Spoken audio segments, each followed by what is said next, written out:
Today, under the series of promoting living traditions, we bring to you the history of indigo, its uses, and why it is called the blue gold. The Britishers, as few people know, termed this bush the blue gold, simply because it supplied a natural dye world over when artificial indigo blue dye had not been discovered. This is the bush. It's a hardy bush. It is grown naturally. It grows on its own in most parts of Rajasthan. Formerly, Bayana was the center of indigo, the biggest center for indigo, with others being Savai Madhopur, Bundi, Kota, and also Bisalpur.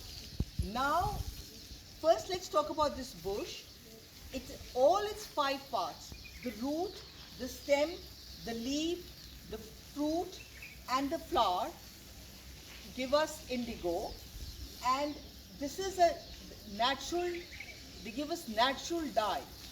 Unlike the other dyes, it does not harm the biodiversity of the area. It's a hardy bush, and it's a commercial plant which can be grown anywhere as long as the temperatures don't go very low.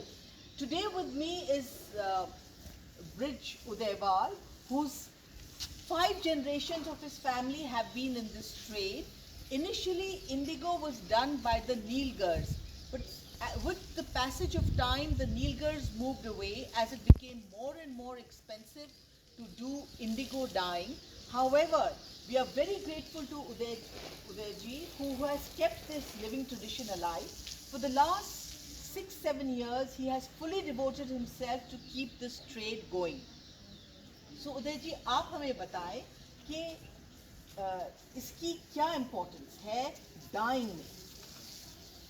क्योंकि एक जड़ी बूटी है और इस नाते ये नील के लिए, नीले रंग के लिए, आरजीबी में से एक नीला रंग जिसका कि 80% स्थान होता है, ये प्लांट उस 80% स्थान को पूरा करता है। मतलब आरजीबी में 80% के लिए ये प्लांट है, और इस प्लांट के लिए कंट्री जो है, हमारा कंट्री वो सूटेबल है। साउथ एशिया जो है वो इसके लिए सूटेबल एरिया है जहाँ पर इस प्लांट की खेती की जा सकती है।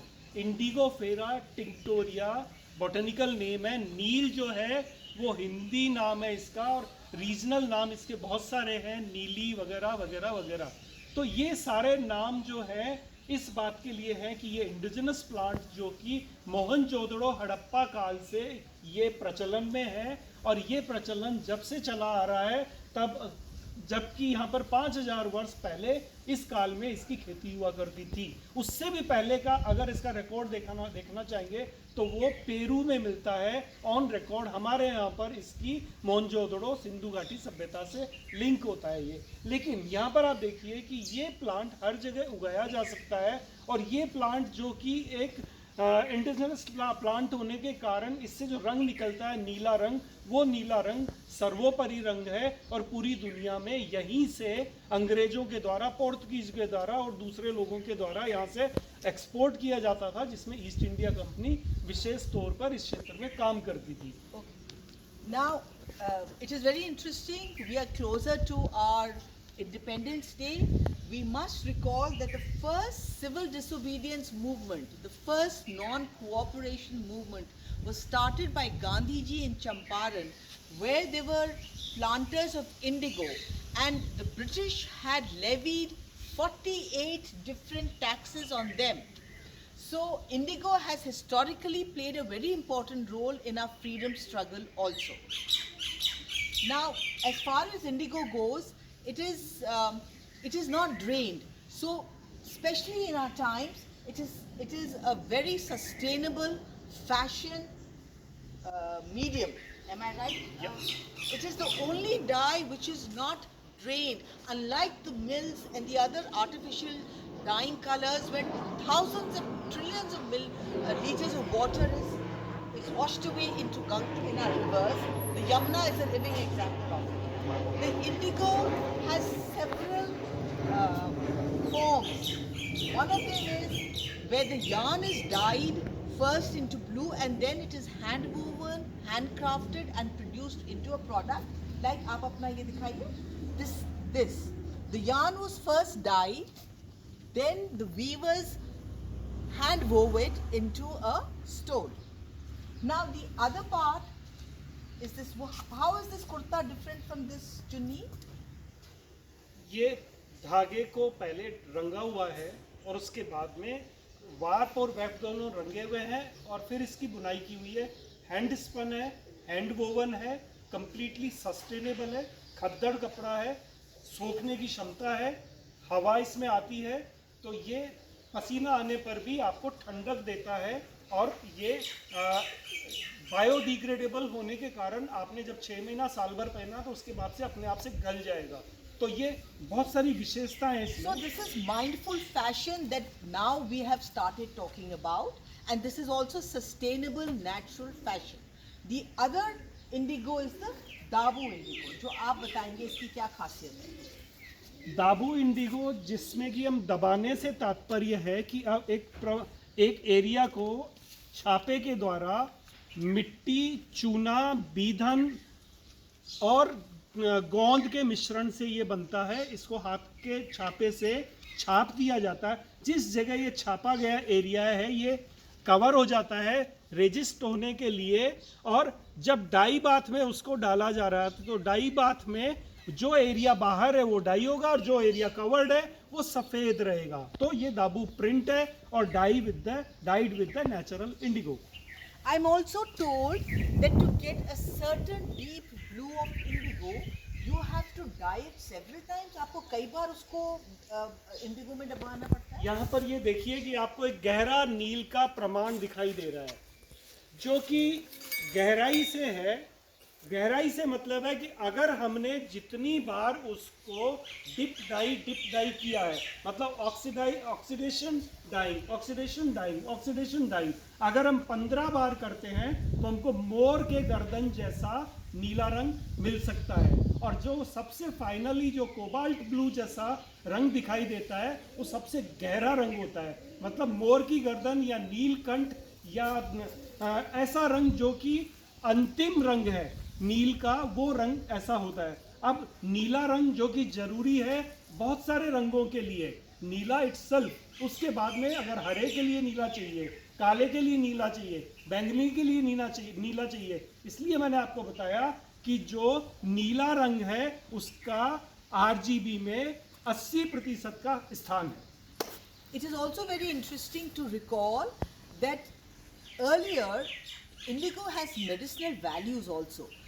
During World War I and II, it is said the British dyed the uniforms of the soldiers in blue because if and when there was an injury or there was a cut, the fact that they were wearing indigo and its contact with the skin would help in healing the area. Am I right? Yeah. I'm also told there is indigo. It is a medicinal plant. Ayurveda में शायद इसका बहुत use होता है. जी हाँ, ये एक ऐसा प्लांट है जिसके 5 अंग, जिसमें कि रूट में सबसे ज़्यादा मेडिसिनल वैल्यूज़ होते हैं. जहाँ जैसा मैंने बोला कि रंग सबसे ज़्यादा पत्तियों में होता है, लेकिन मेडिसिनल वैल्यूज़ रूट में होता है, जिसकी चाय भी बनाई जाती है, जिसके प्रमाण दूसरे इसी के भांति का नील जो कि स्टेट्स में होता है उसकी चाय भी बनाई जाती है. तो मतलब नील से चाय, नील जो कि बालों को रंगने के लिए काम में आता है, नील जो कि ऐसा प्लांट है जिसको फूड कलर के लिए भी इस्तेमाल किया जाता है, नील जिसका कि इंक बनता है, नील जिसका कि इस्तेमाल बहुत सारे रोगों के लिए, बहुत सारी दवाइयों में दूसरे इंग्रेडिएंट्स के साथ में इस्तेमाल किया जाता है. मतलब नील जो कि एक मैन्योर का भी काम करता है. मतलब नील एक ऐसा विषय है जो कि हर पार्ट उसका जरूरी है, महत्वपूर्ण है. और उसके साथ में ही जो दुनिया में भ्रांति है कि नील की खेती से ज़मीन की फर्टिलिटी ख़त्म होती है, ये पूर्णतया मिथ्या है. और नील की खेती जहाँ पर होती है, अगर उसके पड़ोस में दूसरी खेती की जाती है तो उसको ये सपोर्ट करता है, ना कि ज़मीन की उर्वरकता को ख़त्म करता है. So actually this myth of indigo harming the biodiversity of the area must have been started when the West, especially in West Germany in 1885, Yeah. they discovered, they invented artificial indigo by Bayer and Perkins. Bayer and Perkins. There were two scientists who discovered artificial indigo. And after that, as the lobbies become active, it became fashionable to say that natural indigo is harmful for the skin and it is harmful for the biodiversity. There is another thing to indigo. The vegetable waste which is recycled, and indigo, it like apples, pomegranates are used. Am I right? Pits are dug, waste apples and waste pomegranate peels are soaked for a period of how many days? Actually the first process is fermentation. जी. तो वहाँ पर किसी तरह के किसी भी support की ज़रूरत नहीं होती है. पानी और नील के प्लांट से फर्मेंटेशन करके रंग और पानी को अलग कर दिया जाता है. उसके बाद जब हम रंगाई करते हैं, रंगाई करने के लिए हमको और दूसरे इंग्रेडिएंट्स की ज़रूरत होती है, जहाँ पर रिडक्शन के लिए हमको फ्रूट्स की या गुड़ की या इमली की या कासिया तोरा की या अनार की उन वेस्ट मटेरियल्स की ज़रूरत होती है. और उसके साथ में हमको अल्कलाइन वाटर करने के लिए, क्योंकि molecule size of indigo is bigger than other dyes, इसके लिए उसको अल्कलाइन करने के लिए चूने का प्रयोग होता है या शी शेल्स का प्रयोग होता है, या उसके साथ में जिन पदार्थों से हमको अल्कलाइन मिलता है जो कि वेजिटेबल्स से भी होता है, उनका प्रयोग करके नील की रंग तैयार की जाती है, जो कि 6 घंटे से लेकर 21 दिन का समय लेता है. इस तरीके से नील तैयार होती है. Can we show our audience one of the pits? Sure. आई. तो यहाँ पर आप देख रहे हैं कि अब आप हम लोगों ने continue कर दो. रंगों को रंगने के लिए या प्लांटेशन के लिए या So this is the indigo pit, as you can all see. इसमें चूना, lime, am I right? या Lime, tamarind, imli, water और नील. Neem. Neem, so of course, is the base. Has been added. And for how many days have you left it to ferment? देखिए, ये माठ wait बनाने के लिए, इमली का वेट बनाने के लिए करीब 6 घंटे का समय चाहिए होता है. इन 6 घंटों में ये ऐसी जगह पर आ जाता है, ऐसा रंग हो जाता है इसका. इसमें आपको जो रंग, इसका जो पीलापन है, जैसा ये आपको दिखाई दे रहा है, जी. ये होगा तो इसका मतलब है कि ये डाइंग के लिए तैयार है. और जैसा कि आप ये झाग देख रहे हैं, इस पर ये जो भिन्न भिन्न आपको ब्लू के टोन्स दिखाई दे रहे हैं, शेड्स दिखाई दे रहे हैं झाग में, वो ही डाइंग में कपड़े पर आने वाले हैं. जबकि डाई का रंग जो है वो पीला पीला हरा हरा है. जब हम इसको इसमें डालेंगे, ये देखिए इसने रंग को उठाना शुरू कर दिया है और ये 1 से 2 मिनट में रंग को पी लेता है. और जब आप देख रहे हैं यहाँ पर, जब को ये रंग को पी रहा है, उस समय में इसका रंग जो है वो पीलापन लिए हुए है. लेकिन जैसे ही हम इसको बाहर निकालेंगे और ये हवा के संपर्क में आएगा, तो यहाँ पर वो नीलेपन की तरफ जाएगा. तो आप देखिए कि यहाँ पर ये नीला होने वाला है. अभी पीला हरा दिख रहा है, ये धीरे धीरे नीला हो रहा है. तो मतलब ये वेट डाइज है और ऑक्सीडेशन से इसका रंग परिवर्तित होता है. जितने, जैसे मैंने बताया था आपको कि 1 dip, 2 dip, 3 dip, 15 dip, 20 dip, जितना हम इसको डिप करते जाएंगे, ऑक्सीडेशन करते जाएंगे, ये गहरा गहरा और गहरा नीला होता जाएगा, डीपर द इंडिगो होता जाएगा. Beautiful. So, now when will you add more lime or tamarind to this pit? It is completely depend on the consumption, कि कितना आपने कपड़े को खिलाया है. तो वो ज़रूरत के हिसाब से जो भी इंग्रेडिएंट इसमें, चाहे नील है, चाहे पानी है, या इमली है, या चूना है, ज़रूरत के हिसाब से, अनुभव के हिसाब से इसको खिलाना पड़ता है. Let us show our audience this. देखिए, this cloth now has turned blue. तो जितना इसमें से निकालेंगे उतना इसको फीड करना पड़ेगा. ये लाइव कलर है, बैक्टीरिया जो है इसमें, और इसको एक धार्मिक आस्था इसके साथ में जुड़ी हुई होती है। इसको शुद्धता के साथ में, पूजा के साथ में इस्तेमाल किया जाता है और इसका पूरा सम्मान करना पड़ता है। पीसफुली आपको डाई करना पड़ता है, तब आपको ये डाई बाथ रेडी रहता है और तब जाके आपका डाई ठीक से आता है। It is very interesting. The Vaishnavas did not, at one time, did not allow Neel to go in the garbhagriha of a temple. Am I right? Right. Because they felt it had living bacteria. Yeah. But now Udayvalji, who himself is a Vaishnav, has taken the cudgels for keeping this living tradition alive. Now, why is it that indigo is more expensive than other dyes? We've already told you because it is natural. It multi-level dyeing chahiye isme to get a certain blue. So it is also labor intensive. Right. Am I right? Right. So how long does it take for a piece to be ready to be used? Depends. कभी अगर आपका plane die होना होता है तो वो 2 दिन में ख़त्म हो जाता है, लेकिन अगर आपको मल्टीपल टाइम डाबू करना है, डाई करना है, डाबू करना है, डाई करना है, तो कभी कभी ये 15-15 दिन भी ले लेता है। One single piece. और क्योंकि बहुत लेबोरियस होता है, मैनुअल होता है और पूरा परिवार इसमें काम करता है। ये कॉटेज इंडस्ट्री है और ये सस्टेनेबल क्राफ्ट है, क्योंकि इसमें किसी भी प्रकार से प्रकृति को बिना नुकसान पहुंचाए ये कुटीर उद्योग किया जाता है, जो कि पिछले 5000 वर्षों से इसी प्रकार से निरंतर जारी है। हो सकता है जब द्वापर युग था, त्रेता युग था, तब भी ये रंग यहाँ पर भारतवर्ष में, अखंड भारत में विद्यमान होगा, लेकिन हमारे पास लिखित इसके कोई रिकॉर्ड्स नहीं है। लिखित रिकॉर्ड्स दुनिया में पेरू का 7000 वर्ष पहले का रिकॉर्ड मिलता है। Yes, but if you're going to, talking of religion, the Vaishnavas, their god Krishna is जी, आसमान नीला, पानी नीला, शिव नीलकंठ, कृष्ण, राम, जिस तरफ आप देखेंगे आपको नीला दिखाई देता है, नीलोद्भव दिखाई देता है, नीलाकाश दिखाई देता है, क्योंकि जितना हम देखते हैं हमको सबसे ज़्यादा नीला दिखता है और उसके बाद हरा दिखता है।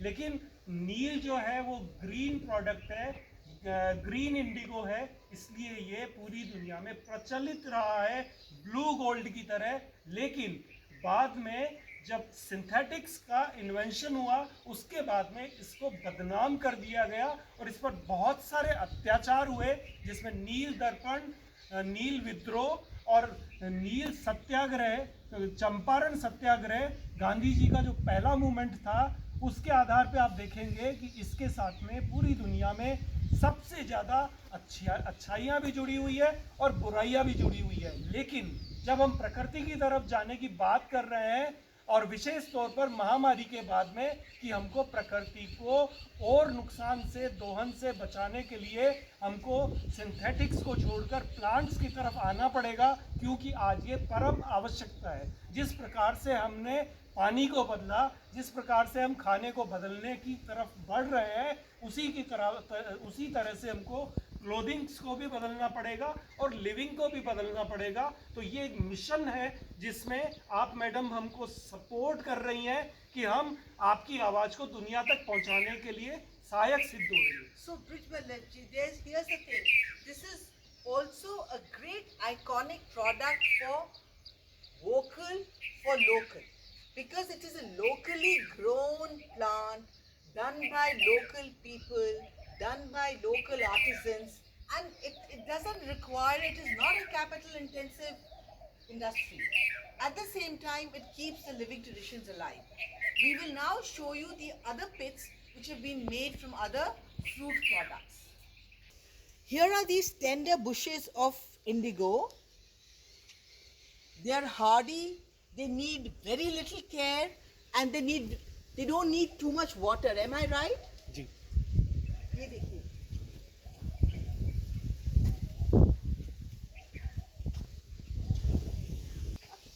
we are now at the Neel one.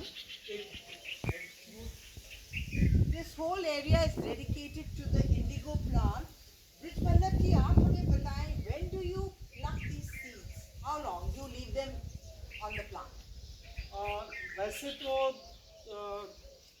बहुत ज़्यादा सर्दियों को छोड़कर पूरा सीजन इसकी खेती कर सकते हैं, लेकिन जो इसका, क्योंकि राजस्थान में पानी की कमी होती है तो ये बारिशों में होने वाली खेती है, तो पहली बारिश के साथ ही इसकी बुआई कर दी जाती है और लगभग 3 महीने में ये 90 दिनों में अनुमानतः 2.5 से 3 फीट की ऊंचाई ले लेता है, कभी कभी 4 फीट की 5 फीट की भी ऊंचाई ले लेता है। तो 90 दिन में जब फ्लावरिंग होती है, जब इस पर फूल आ रहे होते हैं, यहाँ पर कई जगह आपको फूल दिखाई देंगे, पिंक कलर के छोटे छोटे फूल होते हैं इसके, ये जब फ्लावरिंग होती है ये इसका दिखाई देता है, इस बात का सूचक होता है कि ये हार्वेस्टिंग के लिए तैयार है, इसको हार्वेस्ट किया जा सकता है। तो मतलब 90 दिन की काल में इसकी पहली कटाई की जा सकती है, 45 दिन बाद में दूसरी कटाई की जा सकती है और उसके बाद में फिर 45 दिन में तीसरी कटाई की जा सकती है। मतलब रंजके की तरह इसकी 3 बार कटाई ले सकते हैं और चौथी बार में हम इसको बीज के लिए रख सकते हैं ताकि फाइनली हमको बीज मिल जाता है। पहली और दूसरी क्रॉप जो है वो हेयर डाई के लिए जाता है और उसके बाद में रंग निकालने के लिए इसका इस्तेमाल किया जाता है। ऐसा क्यों है?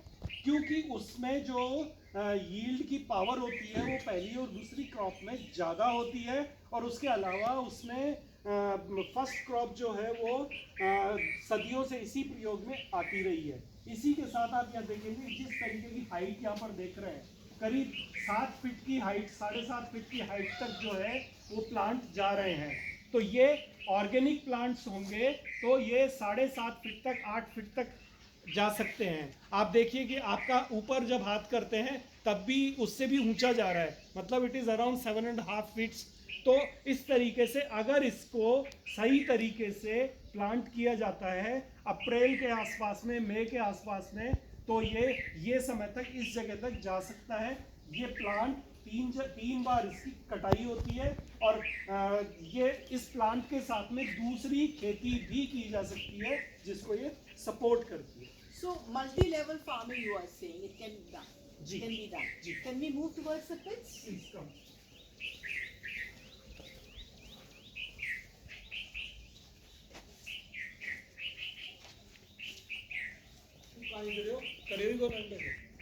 अब तो कर पड़ा और सुन, We are at the workshop area where you will see different pits used for dyeing indigo. आप बताइए what is this? ये कौन सा वाला है? इस एरिया में हमारे जो वेट्स हैं वो भिन्न भिन्न तरीके से बने हुए हैं, मतलब उसमें अलग अलग इंग्रेडिएंट्स का इस्तेमाल किया हुआ है। तो यहाँ पर ये वाला वेट है, ये मंजिस्टा मैडर से बना हुआ है जिसमें कि चूना, मैडर और नील और पानी। जबकि ये वाला जो वेट है ये इसमें जो मजिस्टा लिया गया है, मैडर लिया गया है, उसकी जगह इसमें गुड़ लिया हुआ है, जैगरी। अब क्या फर्क होता है इन दोनों में, बिना गुड़ के वक्त में और इसमें? देखिए रंग तो लगभग समान होगा, लेकिन ये इसलिए हम लोगों ने बनाए हैं कि डायर की लोकल अवेलेबिलिटी के हिसाब से वो डाई मटेरियल ले सकता है। कि किसी के यहाँ पर अनार है तो वो अनार ले सकता है, किसी के यहाँ पर मजीठ है या किसी के यहाँ पर गुड़ है या किसी के यहाँ पर एप्पल है, किसी के यहाँ पर कुछ और है, ये कासिया तोरा है, ये अनार। तो ऐसे करके जहाँ पर खट्टा मीठा कुछ है जिसमें वो केले से भी हो सकता है, डेट से भी हो सकता है। तो मतलब इसको लाइव बैक्टीरियाज को जिंदा रखने के लिए, इनका और रिडक्शन के लिए, पानी से ऑक्सीजन को बाहर निकालने के लिए इन सब का इस्तेमाल किया जाता है। जिसमें कि चूना तो ज़रूरी है, अल्कलाइन, क्योंकि चूना हमारे यहाँ पर बहुतायत में उपलब्ध होता है, और उसके साथ में इसको अगर ये मजिस्टा ले रहे हैं तो ये इसमें दूसरा ले सकते हैं, उसमें तीसरा, चौथा, पांचवा, ऐसे 15, 20, 25, 50 तरह के मटेरियल्स हैं, वेजिटेबल्स हैं, फ्रूट्स हैं, जिनसे कि हम वैट्स बना सकते हैं लोकल अवेलेबिलिटी के हिसाब से। So you really can't get more organic, more natural than this. So tell me, sometimes when we wear a particular sari or a kurta, the color runs. वो क्यों होता है? देखिए ब्लू जो रंग जिसका सिर्फ एक ही प्लांट है, इंडिगो, इसके मोलिक्यूल साइज जो है वो दूसरे डाइस के मुकाबले में बड़े होते हैं। बड़ा मोलिक्यूल जब है तो फाइबर के अंदर पेनिट्रेट नहीं करेगा। जब पेनिट्रेशन नहीं होगा तो उसकी रनिंग जो है होगी।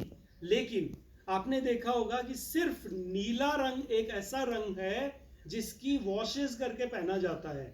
हम इंटेंशनली उसकी वॉशेस करते हैं। ये रंग कभी भी कोई कहता है कि ये पक्का होता है, नहीं होता है। लेकिन अगर एक बार हमने एक्सिस कलर को बाहर निकाल दिया तो बंद हो जाती है। और यूं भी कह सकते हैं कि ये इसकी विशेषता है कि इसका रंग फाइबर के ऊपर रहता है और उतरता है। उससे डिफरेंट वॉशेस के उस पर डिफरेंट इफेक्ट्स आते हैं। और सिर्फ नीला ही एक रंग ऐसा है कि जितना आप उसको वॉश करते हो उतना वो ब्राइट होता है, चमकदार होता है, लविंग होता है। और कभी भी आप फटने के बाद भी आप गारमेंट को और पहने जाते हो। जबकि काला, पीला, हरा कोई सा भी रंग होगा आप उसको 8-10 बार, 5 बार से ज्यादा नहीं पहन सकते। तो ये इसमें विशेषता है। और सबसे परम विशेष जो बात बताई मैंने कि इसको कभी भी ड्रेन नहीं किया जाता। इसके लिए ये सबसे ज्यादा इको फ्रेंडली कलर है। Thank you.